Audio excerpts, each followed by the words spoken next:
to you. Thank you very much. Thank you. So today I'm going to show you how to make a visor.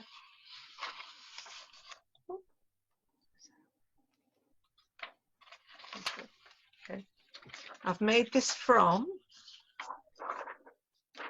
a piece of acetate or plastic or a plastic folder for an office.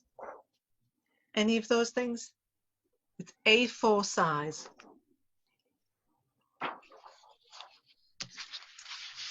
I've also used, this is a swinging file from an office, and I've just cut, it's plastic, so I've just cut some strips. So what I did, oh, you'll need a stapler as well. Okay, so I've just cut 2 strips, and I'm just going to cut the strips about 1 inch .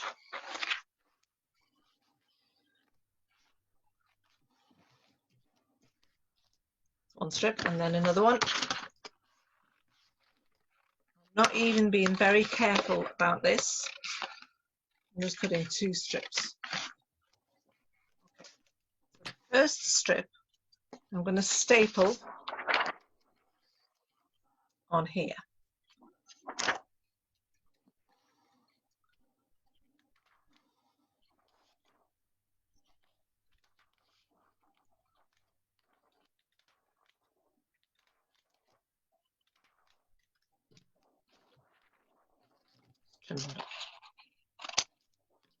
Okay.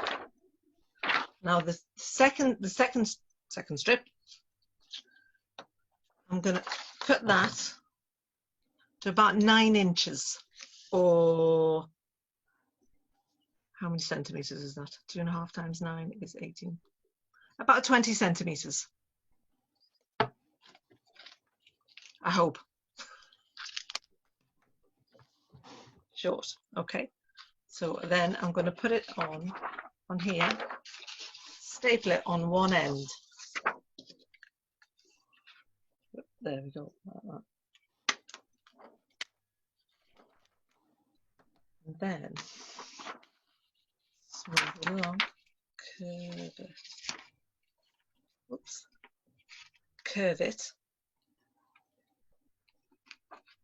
and staple the other side.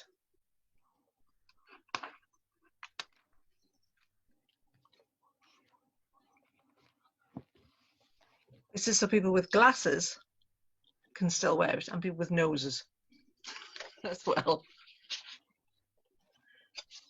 Now I've used some elastic because I happen to have some, but you could also measure around your head and use some more strips of this.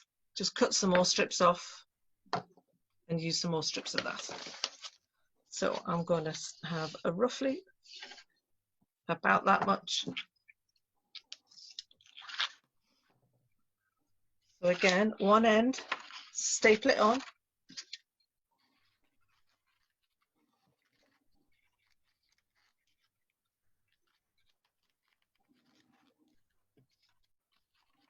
it on my head. Measure around.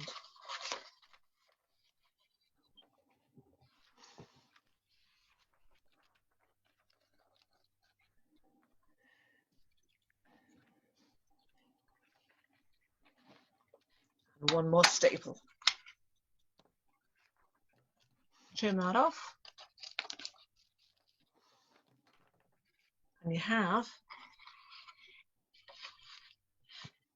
a mask.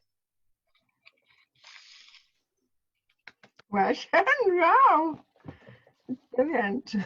So the next thing I'm going to do is I'm going to show you how to make this mask. Now this is shaped a little bit, and it also has a pocket inside it. If I turn it around, you might be able to see if I put my fingers in there, so that you can fold in half a piece of kitchen roll and put it inside, because it's the paper that stops any kind of the sort of the virusy stuff. Now this is not a guarantee, this is not the same as a clinical mask, but this is one that will really help to stop spread the infection. Okay, so what you do is you start with, now I've got a shape that I've made a pattern, and this is what it looks like. Whoops. There. So I'll hold it up again. If anybody wants a copy of this, I'm happy to email it to you. So at the end of this, if you send me an email saying pattern please, I'll email you out a copy of that. So I did that and I traced it, and it looks like this. So you can use that print, trace it over and over. There's 4 different sizes there, and this is what I made. I then cut out some cotton, 2 pieces of cotton. Whoops, there we go.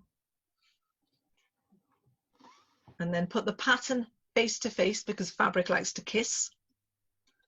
That's how I remember it, face to face, and stitched all the way down that front curve, just down the front curve, so that you end up with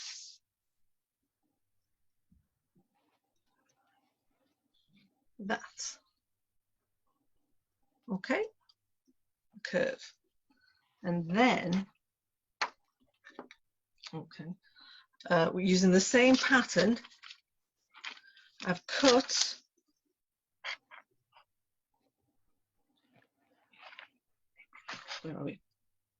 some lining.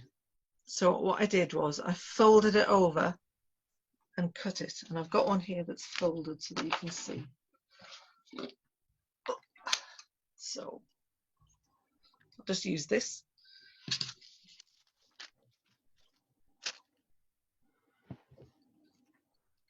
Fold it over, and the fold goes on there, and then cut round it, and you end up with this, so that it looks like that.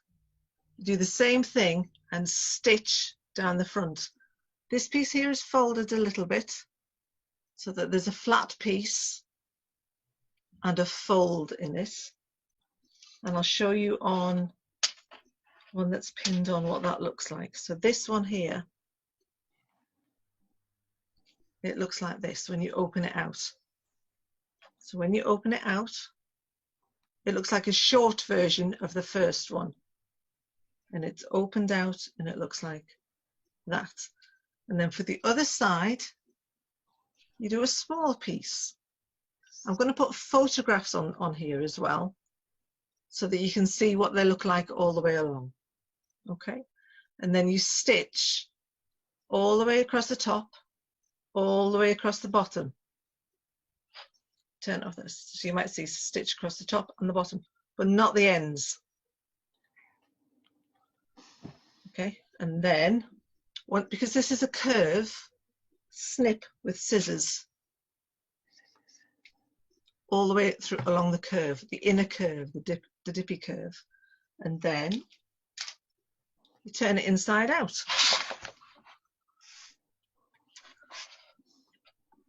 There we go. So it's inside out like this. Now at the end,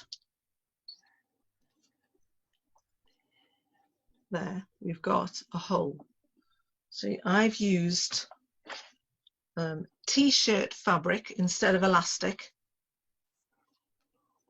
3/4 of an inch. How many? 3/4 of an inch, or 2 centimeters, because it's stretchy and it's soft behind your ears. It's not like the elastic, it's better soft behind your ears. Okay, so what you do is make a loop and put the loop inside. So you've got 2 ends. Pin it.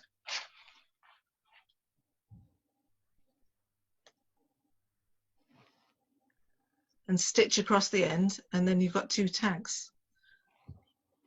So when this is stitched all the way around and you've got both ends, it actually looks like this one. Now you have a choice. You can either, you should always put it on with the loops. So what you're going to do the first time you put it on, you're going to hold it, and somebody else can tie them behind the ears so that it's the right size. or you can just measure and then stitch like that so that you haven't got a knot anymore. Okay, and if you want to, you can pull that inside, but you don't have to. So then every time you use it after that, you put it on with the loops and you take it off with the loops. So when you come in the house, wash your hands before you take this off, take it off, put it into wash and wash your hands again. Brilliant. Okay, you might need a couple of these. If you're making them for other people, make sure that the first mask you make, you keep, and you put that on your face when you're making other masks for safety. Okay.